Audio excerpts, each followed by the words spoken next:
Welcome to today's law corner podcast. मैं हूं आपकी होस्ट रश्मि। चलिए शुरू करते हैं पार्ट 2 शैल कुमारी केस का। पार्ट 1 में मैंने बताया कि कैसे शैल कुमारी सुप्रीम कोर्ट में अपील फाइल करती है। लिंक डिस्क्रिप्शन में है।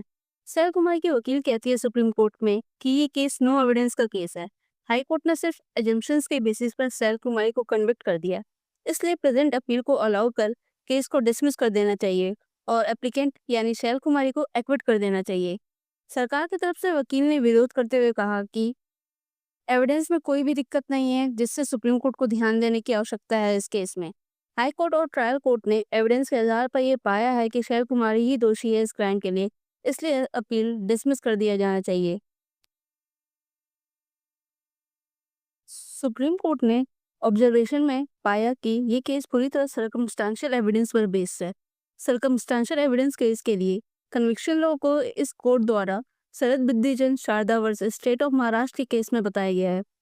लॉ स्टूडेंट्स और लीगल प्रोफेशनल्स टेक नोट।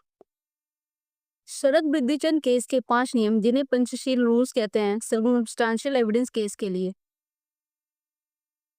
ये वेल सेटल्ड रूल नंबर 1 ये वेल सेटल्ड है कि प्रोसिक्यूशन को अपना केस खुद साबित करना होता है अपने पैरों पर खड़े होकर। वो डिफेंस के वीकनेस से स्ट्रेंथ नहीं ले सकता। दूसरे शब्दों में जो एविडेंस है अक्यूज के अगेंस्ट वो इस नेचर का होना चाहिए जिससे हर पॉसिबिलिटी जो ये कहता हो कि अक्यूज गिल्टी नहीं है और इनोसेंट है उसको एक्सक्लूड कर सके। रूल नंबर 2 जो भी सर्कमस्टांसेस हैं वो फुल्ली स्टैब्लिश हों कि अक्यूज ही गिल्टी है। रूल नंबर 3 एविडेंस इस नेचर का होना चाहिए जो अक्यूज की क्राइम और गिल्टी के हाइपोथेसिस को कनेक्ट कर सके। रूल नंबर 4 फैक्ट जो है सिर्फ वो पूरी तरह से अक्यूज के क्राइम को ही साबित करे, कोई भी पॉसिबिलिटी ना रहे उसके इनोसेंस की। Rule number 5 the circumstances should be of a conclusive nature and tendency. ये सर्कमस्टांसेस एक सीरीज में होने चाहिए जो ये बता सके कि क्राइम अक्यूज ने ही किया है, ना कि किसी और ने।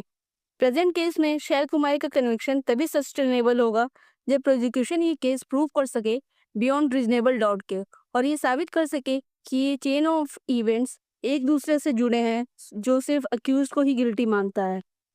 हाई कोर्ट और ट्रायल कोर्ट के जजमेंट से ये पता चलता है कि प्रोसिक्यूशन ने 9 विटनेस एग्जामिन किए हैं, पर कन्विक्शन जो है सिर्फ संतोष कुमार के बयान पर ही किया गया है। संतोष के बयान से ये पता चला है कि इंसिडेंट के दिन दुकान खोलने के बाद संतोष बाथरूम करने के बाद वापस आ रहा था और तभी उसने शैल कुमारी को अस्त व्यस्त हालत में तालाब की तरफ जाते देखा, जैसा कि पार्ट 1 में बताया है। जब क्रॉस एग्जामिन हुआ संतोष का तो ये पता चला कि उसने चीफ एग्जाम में और पुलिस स्टेटमेंट में अलग अलग स्टेटमेंट दिया है। कोर्ट के सामने इसने जो भी बताया वो पुलिस स्टेटमेंट से मैच नहीं करता। पर सुप्रीम कोर्ट ने Vadivelu Thevar versus state of Madras case का रेफरेंस देते हुए कहा कि कोर्ट का कंसर्न क्वालिटी ऑफ एविडेंस पर होता है, ना कि क्वांटिटी ऑफ एविडेंस पर किसी भी फैक्ट को प्रूव या डिसप्रूव करने के लिए। ओरल टेस्टिमनी या गवाहों के बयान 3 कैटेगरी के होते हैं या गवाह 3 कैटेगरी के होते हैं: Holi reliable, Holi unreliable, neither Holi reliable nor Holi unreliable. पहले कैटेगरी में कोर्ट को कोई डिफिकल्टी नहीं होता कंक्लूजन तक पहुंचने में, एक सिंगल विटनेस के बयान पर कन्विक्ट कर सकती है या एक्विटल कर सकती है। सेकेंड कैटेगरी में भी कोर्ट को कंक्लूजन तक आने में कोई डिफिकल्टी नहीं होता। थर्ड कैटेगरी केस में कोर्ट को डिफिकल्टी होती है कंक्लूजन तक आने में। प्रेजेंट केस में संतोष कुमार ने पुलिस और कोर्ट को अलग अलग बयान दिए, इसलिए ये एविडेंस टोटली कंट्राडिक्टरी और अनरिलायबल है। संतोष के बयान के अलावा किसी और का बयान ये नहीं बता पाया कि क्राइम शैल कुमारी ने ही किया है। यहाँ तक कि रिक्शा वाले का बयान भी नहीं लिया गया जिसने शैल कुमारी को तालाब की तरफ जाते देखा और बच्चों को तैरते देखा। इसलिए संतोष के बयान पर पूरी तरह से भरोसा नहीं किया जा सकता जो सुनी सुनाई बातों पर आधारित है।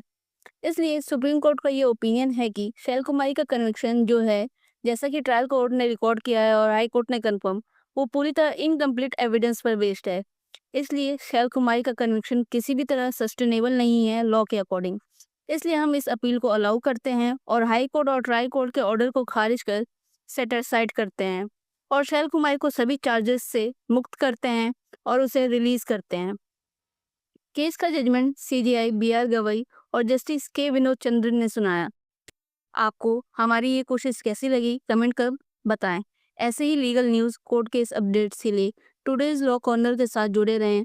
Thank you.